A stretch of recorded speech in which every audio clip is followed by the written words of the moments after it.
영혼과 가정에 하나님께서 주시는 은혜와 평안이 충만하기를 주님의 이름으로 축복합니다. 우리에게 궁금한 것이 하나 있는데, 하나님이 계시는 하늘에는 날마다 무슨 일이 일어나고 있을까? 이것이 궁금한 일입니다. 오늘 본문의 말씀을 통해서 분명히 한 가지 우리가 알 수 있는 천국 행사가 하나 있는데, 이 지상에서 죄인 하나가 회개하고 하나님 앞에 돌아오면 하나님과 천사들이 너무 기쁘고 즐거워서 천국 잔치가 벌어진다는 사실입니다. 놀랍게도 이 천국 잔치는 이 땅에서 우리가 전도해서 영혼을 건질 때마다 이루어집니다. 그렇다면 우리가 생각할 수 있는 것 하나는, 천국에서 잔치가 열리느냐 열리지 못하느냐는 우리가 영혼을 건지느냐 건지지 못하느냐에 달려있다, 그렇게 말할 수 있습니다.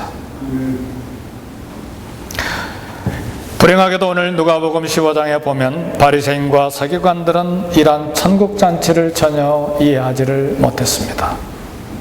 예수님께서 이 땅에 오셔서 세리들과 죄인들과 가까이 하시고 친근히 하시고 그들과 함께 교제하시면서 더구나 음식을 나누는 것을 보고 대단히 화가 났습니다. 왜 랍비의 신분인 저 사람 죄인들을 영접하고 음식을 함께 먹는가? 오늘 본문의 말씀 15장 2절에 보니까 이 사람이 죄인을 영접하고 음식을 같이 먹는다.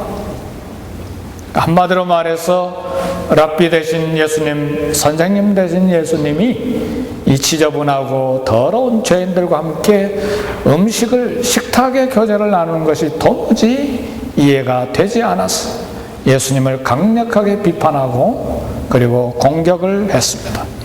이러한 비판은 바리새인들과 서기관들이 하늘에서 벌어지고 있는 잔치에 대해서 전혀 알지 못하고 있었을 뿐만 아니라 예수님이 왜 이 땅에 오셨는지 오신 목적조차도 이해하지 못하고 있다는 사실을 알고 있습니다. 우리 예수님은 이 땅에 오신 것이 거룩한 사람, 깨끗한 사람, 정직한 사람, 건강한 사람을 위해서 이 땅에 오신 것이 절대로 아닙니다. 마태복음 9장 12절의 말씀을 보니까 건강한 자에게는 의사가 필요 없고 병든 자에게라야 쓸데있느니라. 나는 의인을 부르러 온 것이 아니고 죄인을 부르러 왔노라, 그렇게 말씀했습니다. 저는 이 말씀을 묵상할 때마다 얼마나 감격스러운지 몰라요. 만일 우리 예수님께서 이 땅에 정직하고 깨끗하고 거룩하고 의인된 온전한 사람만을 부르러 오셨다면 내가 있어야 할 자리는 어딘가? 이것만 생각하면 가슴이 덜컥 내려앉죠. 성도 여러분, 이처럼 병든 자, 죄인들인 저와 여러분들을 찾기 위하여 예수님은 이 땅에 오셨고, 그래서 우리 주님은 낮아지시고 자기를 비우시고 종의 모습을 가지시고 죄인들과 함께 하신 것입니다. 따라서 오늘 우리 교회도 우리 교회 사역을 오해해서는 안 됩니다. 교회는 다양한 종류의 죄인들이 하나님 앞에 모여서 은혜를 사모하고 구원을 받는 공동체입니다. 교회는 도덕적으로 윤리적으로 깨끗한 사람만 모여서 예배 드리는 것이 아닙니다. 만일 교회가 도덕적으로 윤리적으로 깨끗한 사람만 모여서 예배를 드린다면 우리 주님도 이 교회에 들어오실 수가 없어요. 왜요? 죄인들과 가까이 하시기 때문에, 죄인들을 친근히 하시고 그분들과 함께 식탁의 교제를 나누시는 분이기 때문에 이 교회의 문턱을 넘어 들어오실 수가 없다는 말입니다. 교회는 의로운 사람만 모여서 예배드리는 것이 아닙니다. 그러므로 예수님께서 세리들과 죄인들과 함께 모여서 그들을 영접하고 음식을 나누신 것처럼 우리 교회도 모든 종류의 죄인들을 영접하고 그들과 함께 식탁의 교제를 나눠야 합니다. 그리고 그들에게 하늘 아버지의 풍성한 사랑을 보여주어야만 합니다. 오늘 첫 번째 비유에서 목자는 양을 들판에서 잃었습니다. 두 번째 비유에서 여인은 은전을 드라크마를 집에서 잃었습니다. 우리 예수님께서 이야기하시다 보니까 들판에서 양을 잃어버리고, 이야기하시다 보니까 드라크마를 집에서 잃어버리시고, 일부러 그렇게 하셨어요. 왜요? 거기에 다 교훈이 있기 때문에 그렇습니다. 성도 여러분, 잃어버린 사람들이 먼 곳에만 있는 것이 아닙니다. 물론 우리 교회는 해외 선교를 위해서 여러 협력 선교사님들을 섬겨야 되고, 파송 선교사님을 섬겨야 되고, 앞으로 계속해서 선교사님을 파송해야 할 겁니다. 그것은 우리 주님이 명령하신 일이기 때문에 주님이 재림하실 때까지 우리 교회가 받들어 섬겨야 될 사역입니다. 그러나 우리가 기억해야 될 것은 잃어버린 영혼들이 먼 나라 먼 곳에만 있지 아니하고 바로 내 집에도 잃어버린 영혼들이 있다는 사실에, 나와 가까운 사람, 내 친구들 중에도 예수님의 이름이 필요한 사람들이 있어요. 내 집안에도 복음이 필요하고 예수님의 피가 필요한 사람들이 있다는 사실을 알아야 돼. 놀라운 사실 하나는, 비록 교회에 출석하고 있지만 우리 교회 안에도 아직까지 잃어버린 사람들이 있을 수가 있습니다. 여러 해 동안 교회 생활은 했지만 영혼의 문이 열리지 아니해서 주를 그리스도시여 살아계신 하나님의 아들로 영접하지 못한 잃어버린 영혼이 우리 교회 안에도 있을 수 있다는 말씀입니다. 교회에 출석하고 예배드리고 찬송하고 헌금하고 설교를 듣지만 아직 예수님을 살아계신 하나님의 아들로 영접하지 못했다면 그 영혼은 잃어버린 영혼이다, 그렇게 말할 수 있습니다. 따라서 혹시라도 우리 가족 중에, 우리 성도들 중에 임종을 가까이 한 사람들이 있다면 목사와 그리고 우리 모든 성도들이 반드시 해야 될 일이 있는데, 구원의 확신을 시켜야 되는 것입니다. 그분이 장로님이든 그분이 권사님이든 그분이 집사님이든 누구든지 간에, 왜냐하면 임종을 맞이할 때 구원의 확신을 하지 못하고 염려하고 두려운 경우들이 있기 때문에 그렇습니다. 성도 여러분, 우리 미국 대통령 중에 다 예수님을 잘 믿는 사람 아닙니다. 참 의심이 가게 하는 사람도 많이 있어요. 특별히 우리 기억에 많이 남는 좋은 대통령, 지미 카터 대통령. 그분은 공개적으로 나는 거듭난 사람입니다 하고 고백을 했습니다. 성도 여러분, 이 공개적으로 믿음을 고백하는 것은 중요합니다. 로마서에서 바울은 분명히 말하기를 마음으로 믿어 의에 이르고 입으로 시인하여 구원에 이른다 그랬습니다. 내가 믿는 바를 입으로 시인하고 고백하는 건 굉장히 중요한 일입니다. 따라서 오늘 하나님의 구원받은 하나님의 자녀인지를 반드시 공개적으로 내 입으로 고백해야 되는 것입니다. 예수님께서 오늘 비유로 말씀하신 집 안에서 한 여인이 드라크마를 잃어버린 것처럼 가까운 곳에서 잃어버린 영혼이 있을 수가 있기 때문에 그렇습니다. 성도 여러분, 잃어버린 영혼이 먼 곳에 있지 않고 바로 나 자신일 수도 있기 때문에 우리 예수님께서는 드라크마 비유를 말씀하셨습니다. 십자가 앞에 무릎을 꿇고 예수님을 나의 구주로 고백하는 저와 여러분들이 될 수 있기를 주의 이름으로 축복합니다.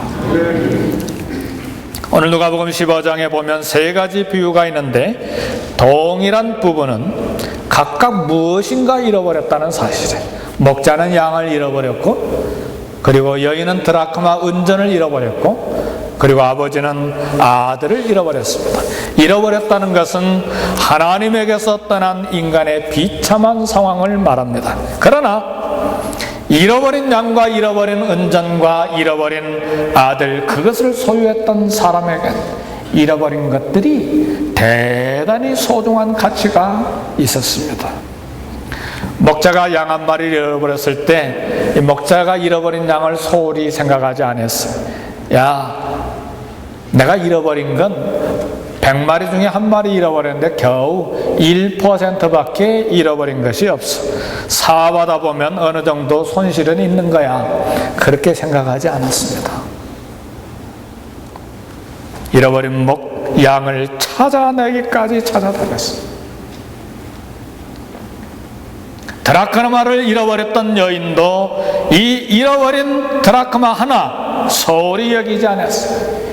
잃어버린 것은 겨우 하나야. 아직도 9개나 남아있어. 이 잃어버린 것 찾다가 그냥 신경 쓰다가 스트레스 받지 말자, 그렇게 생각하지 않았어. 부지런히 찾아낼 때까지 찾아냈어. 왜요? 잃어버린 것들이 소중한 가치가 있기 때문에 그렇습니다. 결코 잃어버릴 수 없는 소중한 가치가 잃어버린 영혼에 있다는 말입니다. 그래서 소유주는 다시 찾기로 결심한 것입니다. 성도 여러분, 잃어버린 자를 소중하게 생각하시는 아버지 하나님의 마음입니다. 잃어버린 자들, 죄인들, 우리 모두는 길을 잃어버린 자들입니다. 그러나 우리 하나님 앞에서 이 잃어버린 영혼, 바로 나를, 그리고 잃어버린 영혼을 보배롭고 존귀하고 가치 있는 자들로 생각하고 계시다는 사실에, 그래서 결코 잃어버릴 수가 없다, 결코 잃어버린 채로 내버려둘 수가 없다는 것이 오늘 누가복음 15장에서 말하는 진리의 말씀입니다. 우리가 하나님을 떠나 길을 잃었다고 할지라도 우리에게 하나님의 형상이 있습니다. 오늘 저와 여러분들은 하나님의 형상을 따라 지음받은 하나님의 창조물들입니다. 하나님의 형상을 따라 창조된 하나님의 소멸.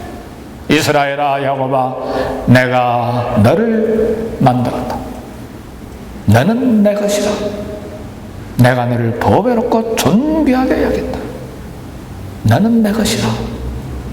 하나님의 것으로 소유가 정해졌는데 잃어버렸어. 소중한 가치를 가지고 있는데 잃어버렸어. 우리 하나님께서 이것을 찾기를 원하신다는 말씀입니다. 따라서 우리도 이것이 하나님 아버지의 마음이기 때문에 잃어버린 자를 소중하게 생각하고 결코 잃어버린 채로 둘 수 없는 소중한 가치가 있는 줄 알고 우리가 찾아 나서야 된다는 말입니다.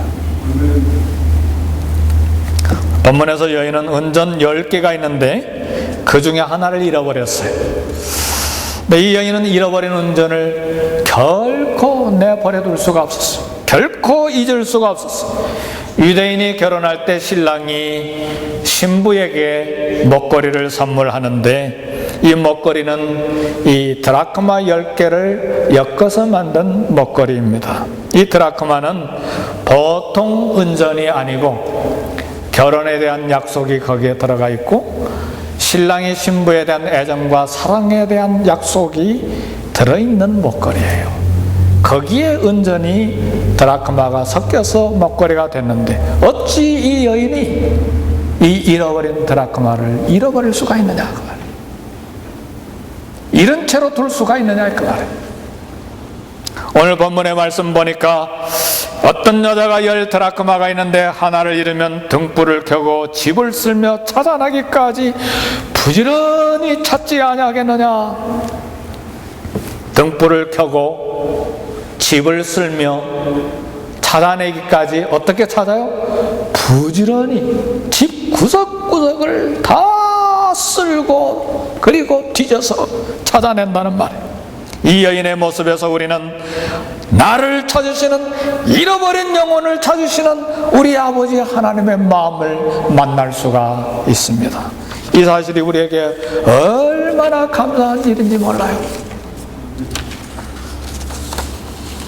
우리 모두는 잃어버린 자들이었어요.